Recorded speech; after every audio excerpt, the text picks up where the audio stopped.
자, 우리 아멘으로 먼저 하나님을 예배합시다. 할렐루야. 자, 오늘도 같은 말씀 앞에 서는 모든 분들 예수님의 이름으로 환영합니다. 자, 우리 2026년의 신앙의 구호를 또 한번 고백하고 이제 귀 기울이는 작업 가운데 들어가도록 하겠습니다. 자, 먼저 우리 구호를 함께 고백합시다. 큰 소리로 고백합시다. 한 걸음씩 범사에, 한 번만 더, 한 걸음씩 범사에.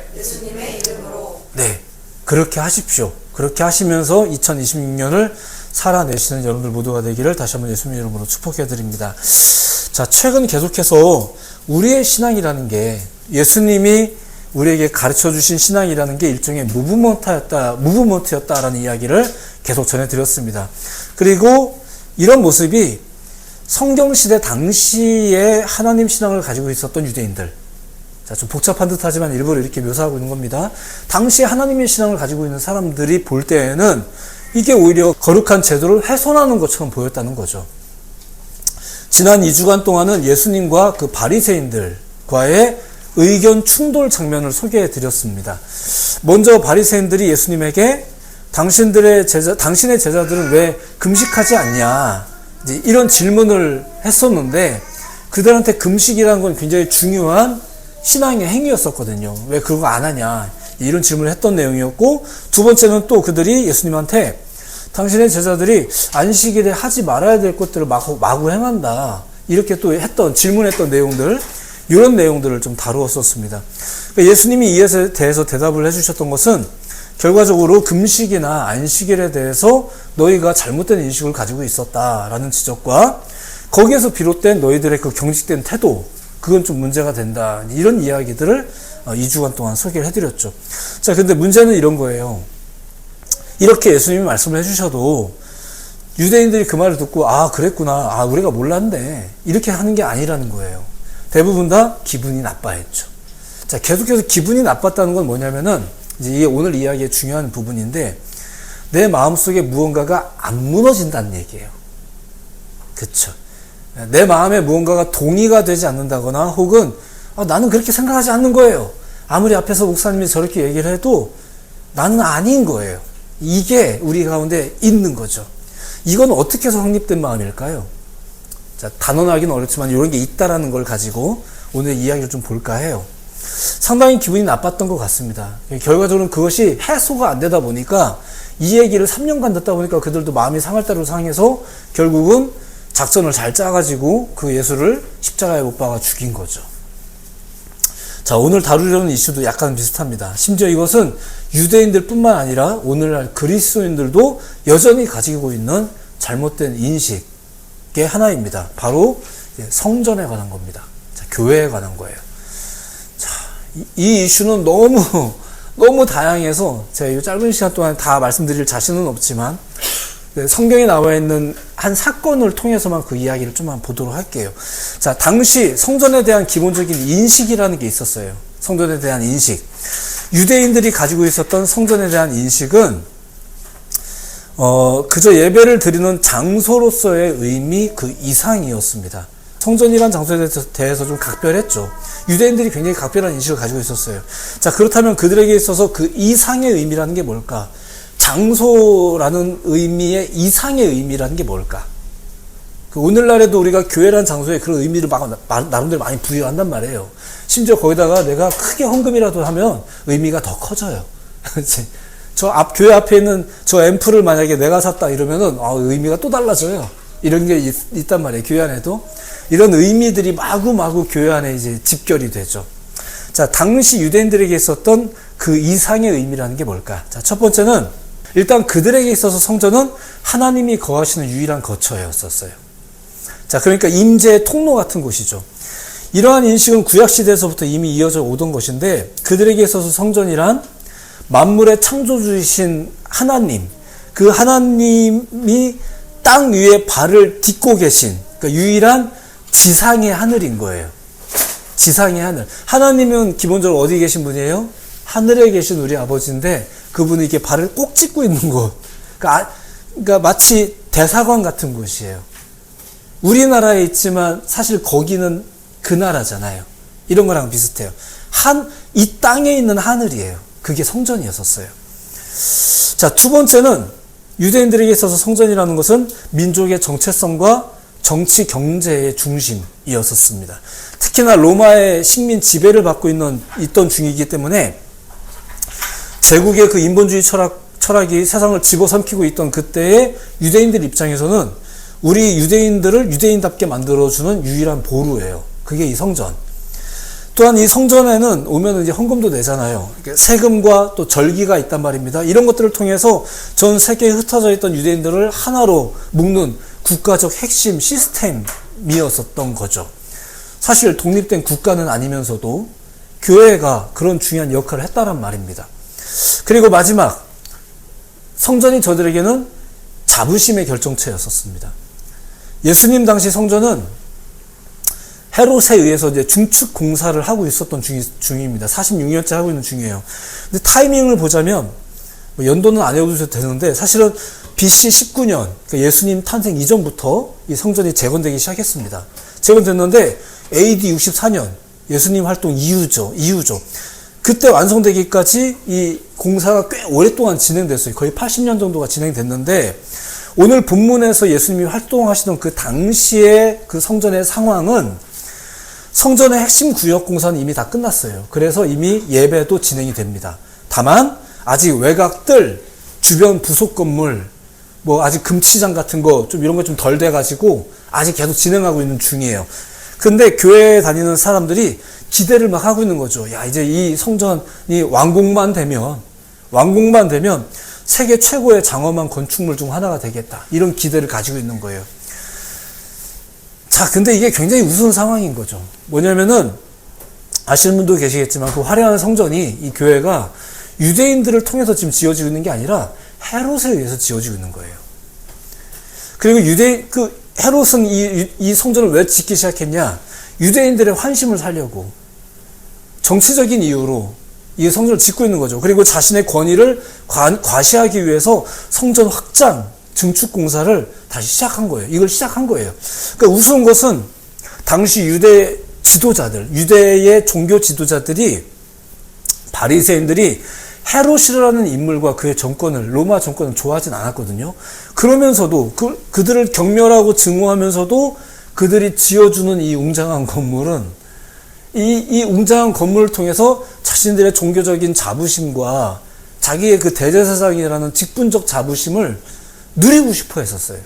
굉장히 이중적인 태도죠.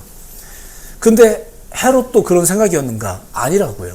헤롯은 그냥 헤롯에게 있어서 이 성전 재건은 자신의 권력을 곤고히 하고자 하는 장치 중에 하나예요. 그리고 자기가 이런 것을 해서 이 지역의 자기 수장으로서 이걸 잘 해가지고 로마의 황제가 자기를 좀 이렇게 칭찬해 주길 바라는 게 그 사람이었었어요. 그래서 성전을 재건하면서도 이 헤롯은 로마 황제에게 충성하는 상징으로서 이 성전 문 위에다가 로마의 상징인 황금 독수리 상을 거기다 또 이렇게 했었어요. 그게 성전이었었어요. 근데 이런 걸 또 보기는 싫죠. 또 이제 대제사장들이 볼 때는. 제가 중국 연길에 삼자교회를 방문했던 적이 있습니다. 근데 그냥 관광차 갔던 것처럼 예배에 참석했던 적이 있는데 엄청나게 교회를 잘 지어놨어요. 근데 아시다시피 뭐 중국이 어떤 기독교를 받아들이지 않는 나라는 건 다 아시죠. 근데 이제 교회가 있어요. 있는데 가보니까 그 앞에 십자가와 함께 다른 사진이 떡하니 걸려 있는 거죠. 십자가랑 같이 놓여 있습니다. 교회 안에. 자, 헤롯의 성전은 그냥 그런 정도예요. 헤롯의 성전은 유대인들이 생각하는 그런 의미가 아닌 거죠. 이걸 못 참았던 혈기왕성했던 교회 청년부가 그 이제 독수리상을 도끼로 깨부쉈다가 헤롯에 의해서 산채로 화형당해 죽습니다. 뭐 이런 일들도 있었어요. 그러니까 이게 서로 똑같은 교회를 보면서도 생각이 다 달라요. 자, 그럼에도 불구하고 성전은 유대인들의 어떤 곳이었던가? 자기 민족의 자부심인 거예요. 우리가 노력하는 것도 아니고 로마 정권이 지금 짓고 있는데도 이거 보면서도 막 저거 빨리 짓길 바라고 빨리 완성되길 바라고 있는 이런 마음들이 있는 거죠. 그게 유대인들이 생각하는 성전이었습니다. 자, 그런데 이제 오늘 본문의 상황을 이제 소개해드리면 이렇습니다. 성전이라는 것이 유대인들에게 그런 곳이었었는데 오늘 본문에 보면 이렇습니다. 당시 6월절 시즌이라 유대 전역에서 그 해외에 거주하던 유대인들이 이제 예루살렘 성전에 막 모여들어요. 아까 얘기했지만 예배는 진행이 됩니다. 아직 공사가 끝난 건 아니지만 뭐 예배 드리는 데는 별 지장이 없으니까 이렇게 많은 인원들이 좀 수용이 좀 가능했던 것 같습니다. 왔어요. 근데 이것이 예루살렘에 거주하는 성전 관계자들에게는 굉장한 기회였죠. 어떤 기회였냐? 앞서 얘기했듯이 민족적 자긍심을 돈독히 하는 기회이기도 했지만 사실은 굉장히 돈벌이 기회였었습니다. 굉장한 돈벌이 기회였었어요. 자, 당시 성전에는 성전 가장자리에다가 이방인의 뜰이라는 구역을 이렇게 형성해 놨는데 그곳에서는 제물용 동물을 사고 파는 일들이 가능했었습니다. 가능하게 했죠. 가능하다라고 성전 관계자들이 허락을 했어요. 예. 당시 많은 사람들이 하나님께 예물을 드리기 위해서 이제 전국 각처에서 양과 소나 이런 것들을 끌고 오는데 막 먼지 다 뒤집어 쓰고 이러면 이게 또 더러워지잖아요. 이러면 또 나름 하나님께 드리는 것은 또 깨끗해야 된다고. 이제 이거를 이제 건강한 애들을 데려와도 오다 보면 지쳐서 얘네들도 먼지도 끼고 살도 빠지고 이러는데 이제 하나님께 드리는 것도 순전해야 되지 않겠냐 이러면서 이걸 쌩쌩한 걸로 바꿔주는 시스템을 그 이방인의 뜰에다 마련을 해 놓은 거예요.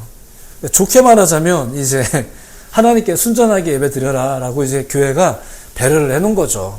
배려를 해 놓은 건데 뭐 심지어 아예 준비를 안 해와도 상관없어요. 돈만 가지고 와도 거기서 사면 돼요. 마치 이제 졸업식에 빈손으로 가도 학교 입구에 보면 이제 꽃다발 파는 분들이 다 이렇게 미리 와서 알아서 다 와 계신 것처럼 그렇게 하면 될 수 있게 이렇게 해놓은 거예요. 자, 좋게 말하면 서비스죠, 서비스. 교회의 서비스예요. 먼 길을 찾아온 순례자들을 위한 일종의 편의일 수도 있지만 이게 실상은 성전 관계자들이 상인들과 결탁해서 막대한 수수료와 이익을 챙기는 그런 수단이었습니다. 성전 관계자들이 오히려 성전을 시장으로 만들어 놓은 거죠. 또 딴에는 또 뭐 거룩한 건 지켜야 된다 이래서 지성소 근처에서는 안 해요. 근데 거기다 이제 좀 멀찍이 떨어진 데다가 거기서 이방인의 뜰에다가 예배를 하고요. 심지어는 이방인들은 예배도 거기서 드리라고. 안에 못 들어오게 하는 거예요. 희한하죠? 거룩하고는 싶은데 또 이익도 누리고 싶어요. 이거를 누군가가 시스템으로 만들었어요. 만들어서 교회 안에 그걸 공존하게 만들었어요. 오늘은 다를까? 자, 어쨌든 이런 풍경이 어느덧 유대인들에게도 성도들에게도 다 익숙해요. 다 익숙해진 상황이었었어요. 자, 그래서 거기에서 이제 막 사고 파는 일들이 막 펼쳐진 거예요. 자, 그때 예수님이 오셔서 오늘 본문 앞의 내용인데 소위 판을 다 뒤집습니다. 이게 뭐냐 막 이러면서 판을 뒤집는 유명한 사건이 있었습니다. 자, 근데 하나만 생각해 보세요. 예수님이 매년 성전에서 이런 행태가 벌어지는 걸 모르셨을까요? 아니죠. 왜냐면 예수님도 유대인이잖아요. 예수님도 어려서부터 부모님 따라서 때마다 여기 왔거든요. 여기 오면서 이런 거 다 봤었어요. 근데 그동안에는 이제 침묵하셨다가 요한복음에서 처음으로 예수님이 시장판에 상을 뒤엎는 장면이 나오죠. 이게 사실상 예수님의 사역이 본격적으로 시작되었다라는 사인 같은 겁니다. 실제로 이 내용을 보시면 이게 그 예수님의 첫 번째 이적 사건으로 알려진 그 물로 포도주를 만든 사건이 있었잖아요. 그 다음에 바로 이어지는 거예요. 그러니까 이제부터 본격적으로 예수님이 사역을 시작하셨다라는 액션인데 그 액션이 거의 초반이 뭐예요? 그게 성전 안에 있는 것을 뒤집는 것부터예요. 그러니까 하나님의 거룩한 것들을 막 알려주고 하는 것부터가 아니라 너희들 이게 맞아? 라고 하면서 성전 안에 있는 걸 뒤집는 것부터. 그러니까 다시 한번 우리 안에 너무 익숙해서 이렇게 하고 있으면 잘 신앙생활을 하고 있는 거지? 라고 생각하는 사람들 안에다가 그게 맞아? 라고 휘젓는 것부터가 예수님의 사역의 시작이었었어요. 자, 어쨌거나. 자, 이 사건에서 예수님은 노끈으로 채찍을 만들어 판을 헤집었다고 해요. 오늘 본문 앞입니다. 그러면서 이렇게 외쳤다고 해요. 내 아버지의 집으로 장사하는 집을 만들지 말라. 이렇게 말씀하셨는데, 자, 이와 관련해서 성전에 대한 예수님의 유명한 정의가 또 성경에 나와 있죠. 다른 공관복음서에는 다 나와 있는 말인데 이런 말씀이 있습니다. 내 집은 만민이 뭐 하는 집이다? 기도하는 집이다. 이런 정의가 있어요. 그러니까 교회는 그런 곳이다라는 정의가 또 있죠.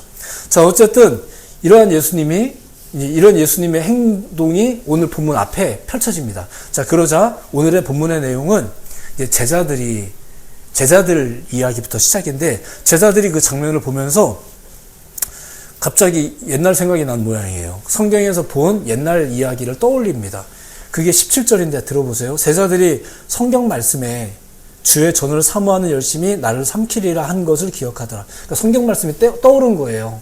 성경에 나와 있는 한 이야기가 떠올랐는데 그게 뭐냐면은 시편 69편 9절에 나와 있는 내용인데 하나님의 거룩함이 모독당했을 때 그걸 고통스럽게 여겼던 구약의 한 시편 기자가 있어요.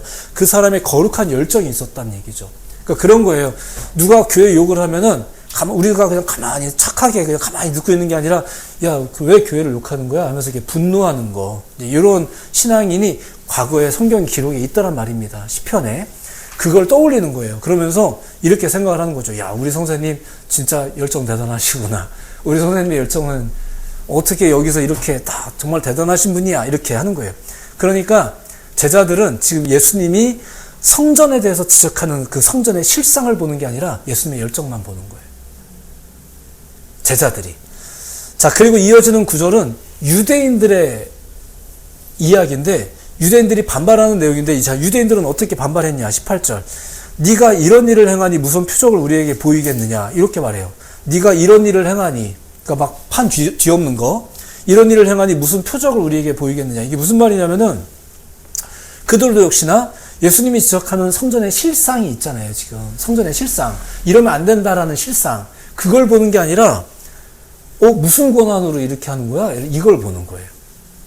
한 사람들은 예수님의 열정을 봐요. 어떤 사람들은 예수님의 권한을 봐요. 실제로 성전에서는 여러 가지 결정을 승인하는 권한을 행사하는 사람들이 있었거든요. 그들이 그런 권한을 행사했기 때문에 여기서는 장사를 해도 된다라고 들은 거예요. 우리도 처음에는 교회에서 해도 되나 싶었는데 목사님이 저기 하실 분들은 유아부실 가세요 하세요 이러면 하잖아요. 우리도. 그리고 그게 좀 시간이 지나면 또 그래도 되는 줄 안단 말이에요. 그러니까 그렇게 근데 저 판을 막 뒤집는다고? 전 무슨 권한으로 하는 거지? 이게 궁금한 거예요. 예수님이 하신 말씀을 안 듣는 거죠. 예수님이 하신 말씀을 안 듣는 거예요. 제자들도 안 듣고 유대인들은 뭐 당연히 안 듣고. 그러니까 그때 당시는 예수님이 이렇게 판을 훼손하는 것도 다른 것 때문이다라고 받아들이는 거예요. 바로 여기에서 이제 파격적인 예수님의 대답이 이어진 거죠. 그게 오늘 제목이기도 한데 일단 제목 이렇습니다. 19절. 예수께서 대답하여 이르시되 너희가 이 성전을 헐라 내가 사흘 동안에 일으키리라. 자, 이게 제자들도 유대인들도 어느 누구도 상상하지 못했던 그런 대답이었습니다. 무엇보다 저들은 모두 예수님의 이 말을 크게 오해를 했어요. 제자들도 유대인들도 예수님이 하는 이 말이 결국은 성전을 물리적으로 파괴해라 라고 들은 거예요. 근데 이게 가능한 일입니까? 이게 여러 가지 의미에서 가능하지 않잖아요. 일단 헤롯이 왕이 하고 있는 건데 이걸 무슨 우리가 속국 입장에는 우리가 이걸 어떻게 할 수도 없는 거고 그걸 따지고 보면 우리도 이거 완성되기 기다리고 있는 중이잖아요 지금. 그런데 이거를 물리적으로 파괴해라 이렇게 받아들이는 거예요. 근데 예수님의 이 말의 참뜻은 뭐 바로 21절에 이어지긴 합니다. 성전의 주인인 나를 십자가에 못 박아 죽일지라도 내가 사흘 만에 부활할 거다. 요 내용입니다 사실은. 근데 그래서 이제 본인이 하나님과 인간을 잇는 참된 성전을 완성하겠다라는 이런 예언의 말씀이셨는데 아직 그때의 사람들은 예수님의 이 말을 쉽게 이해하지 못할 때죠. 그리고 오늘날도 뭔가가 없으면 이 말을 이해하지 못하는 게 어쩌면 당연합니다. 예. 자, 그렇다면 저들 모두가 이 말을 왜 오해를 했을까? 자, 이제 오늘 이 내용을 좀 간단히 정리합니다. 첫 번째, 저들이 시각적 한계에 사로잡혀 있는 거예요. 자기 관점의 한계에 사로잡혀 있는 거죠.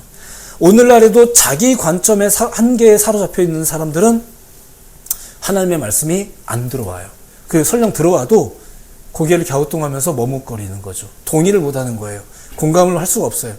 당시 유대인들은 사실 제자들도 헤롯 왕이 유대인들의 환심을 사기 위해서 천문학적인 자본을 들여 짓고 있는 이 성전, 물리적 석조 건물, 이 외형에만 사로잡혀 있었습니다. 그리고 심지어 좀 전에 말씀드렸지만 그들도 이것이 완공되기를 기다리고 있는 중이에요. 근데 이걸 허물라고? 그러면 이것을 사흘 만에 다시 세우겠다고? 이런 사고에 사로잡혀 있으니까 예수님의 말씀이, 목사의 말이 허풍이나 이상주의로 들리는 거죠. 그냥 종교적 교훈 정도로밖에 안 들리는 거예요. 그렇죠. 우리가 어떤 관점에 사로잡혔느냐에 따라서 성경의 말씀은, 목사의 고면은 이상주의나 종교적 훈계 정도로만 기도합시다라는 말이 마치 교인들만의 인사와 그들의 관용어처럼만 기도합시다라고 말했으면 정말로 기도를 해야 되는 거예요. 새벽 기도를 갔으면 기도의 간 게 중요한 게 아니라 정말 기도를 한 게 중요한 거죠. 이런 게 중요한 거란 얘기예요. 그게 실제이고 그게 현실일 수 있다는 생각이 좀처럼 받아들여지지가 않는 거예요. 기도해 주셔서 감사합니다라고 말하지만 이것도 그냥 인사예요. 정말로 기도의 능력이라고, 물론 그 어떤 목사나 기도 자체 어떤 신비한 영험 이런 이야기를 하려는 건 아니에요. 하지만 기도의 능력이 있다는 걸 우리가 믿지 못할 때는 그냥 기도라는 말은 인사예요, 인사. 그냥 위로예요. 내가 널 위해서 기도해 줄게. 차라리 옆에 같이 달려주세요. 같이 노동을 해주세요. 기도하지 말고 차라리 도와주세요. 그게 낫습니다. 목사가 이런 말 한다고 오해하실지 모르겠지만, 그래서 사실 기도도 중요한, 가장 강력한 액티비티 중에 하나입니다. 자, 두 번째, 저들이 모두 예수님의 말을 오해했던 두 번째 이유는 좀 더 본질적입니다. 그들의 영적인 안목이 그만큼 무뎌져 있었던 얘기예요. 자, 이게 굉장히 아이러니죠. 굉장히 답답한 이야기예요. 자, 계속 말씀드리지만 유대인이라 함은 자신들이 하나님을 믿는 자들로서 오랜 율법과 전통을 지키며 자신들의 정체성을 지키기 위해 노력하는 사람들이 유대인들입니다.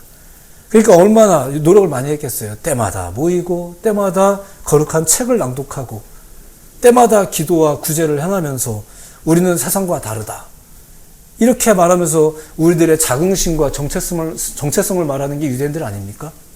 그런데 영적인 안목이 무디다.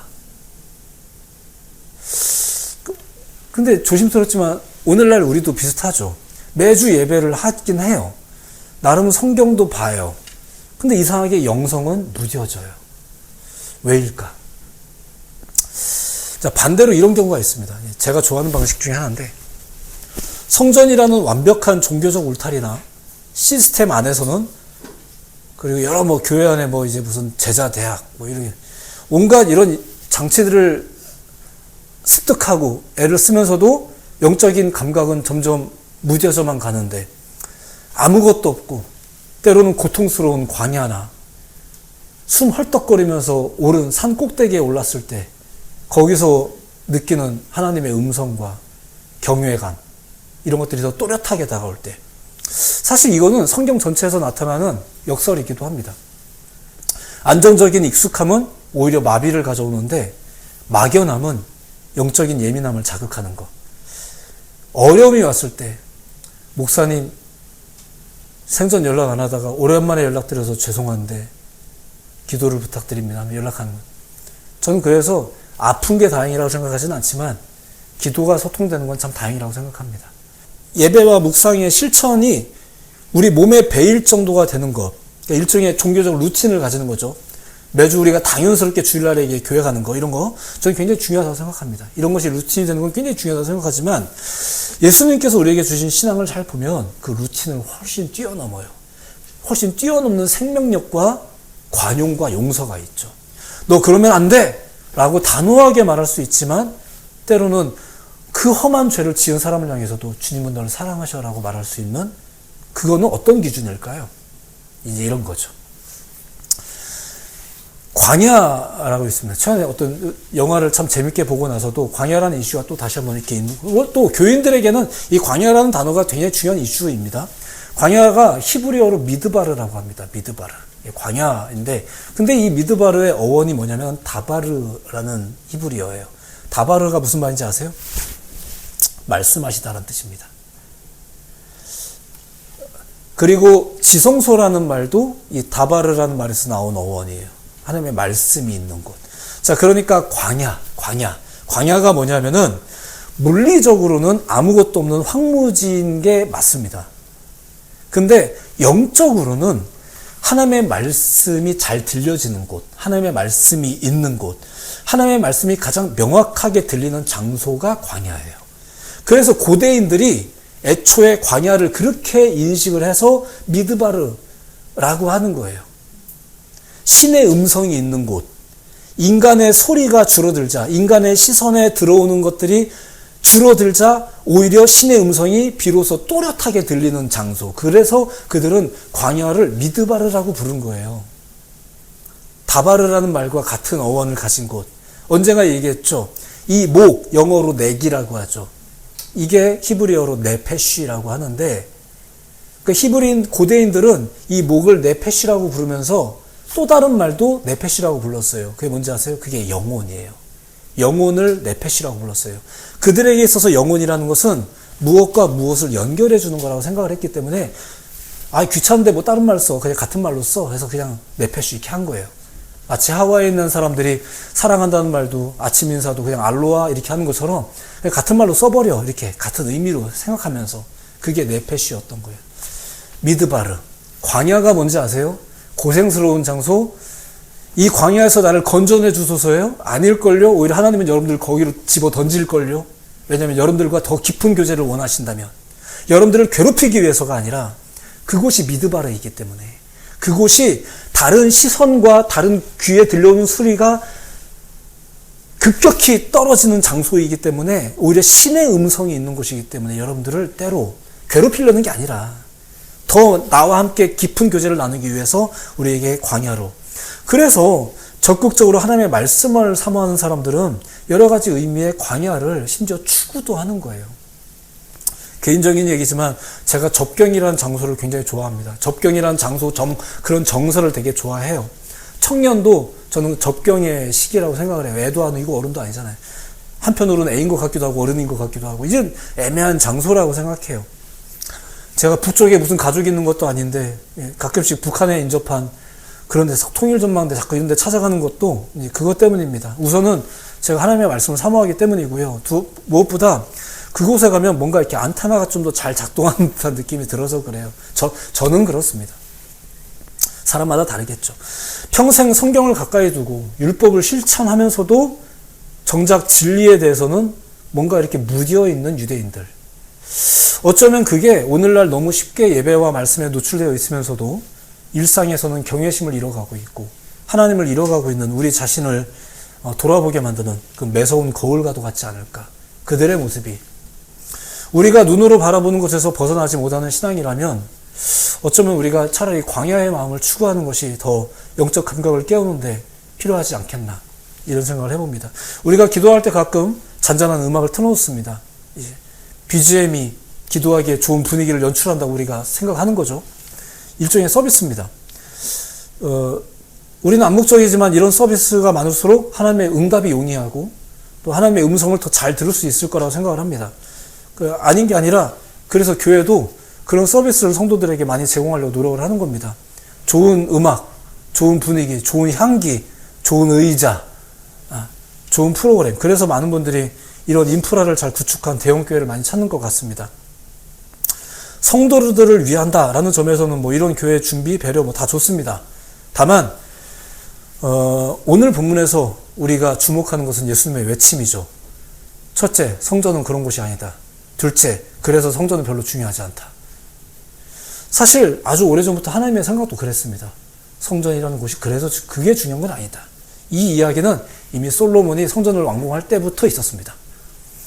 자, 어쨌거나 예수님 사역 전반의 특징을 좀 더 고려해 보자면 이건 단순히 성전이라는 장소에 대한 것만도 아닙니다. 당시 저들의 영적 안목에 대한 것이겠죠.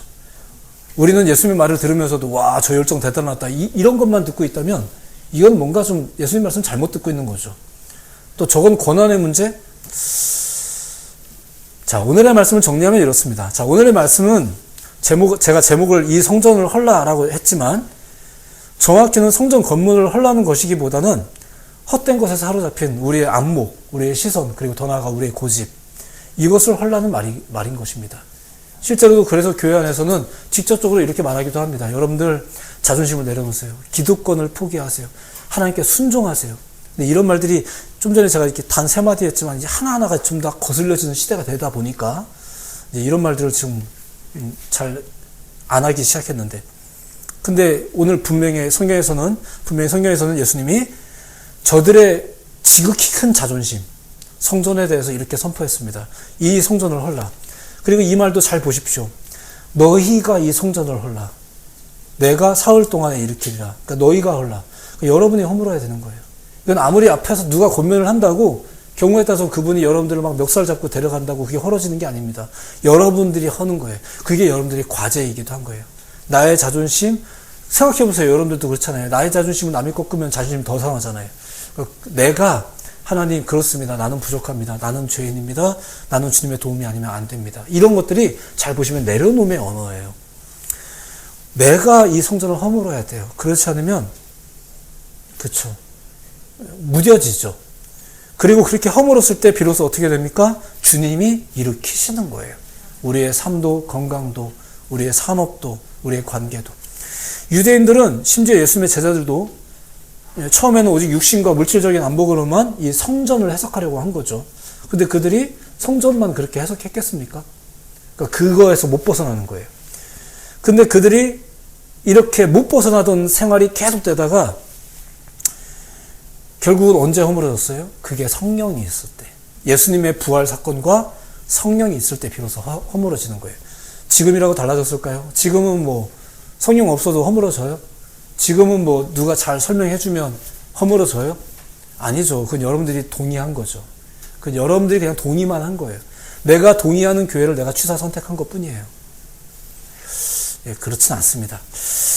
자신들의 기준으로 하나님의 법도를 말하면서 오히려 예수님을 비웃는 것.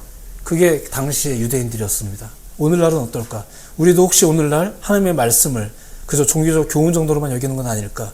누군가를 위해 기도하자는 것을 그저 종교적인 위안 정도로만 생각한 것은 아닐까? 근데 이것이 결국 언제 무너졌다고요? 제자들은 어땠습니까? 예수님이 부활하신 뒤에. 그리고 이 말씀을 떠올리면서 비로소 성전에 대한, 말씀에 대한, 당시 하나님의 신앙, 우리 신앙에 대한 영적인 의미를 깨닫게 되죠. 그러고 나서부터 그들이 이제부터는 아무 데서나 예배를 하는 겁니다. 물가에서도 예배하고, 심지어 무덤가에서도 예배하고, 그 길가에서도 예배하고, 같이 마차 타고 가면서 말씀을 해석해주고, 이렇게 예배하기 시작한 거예요.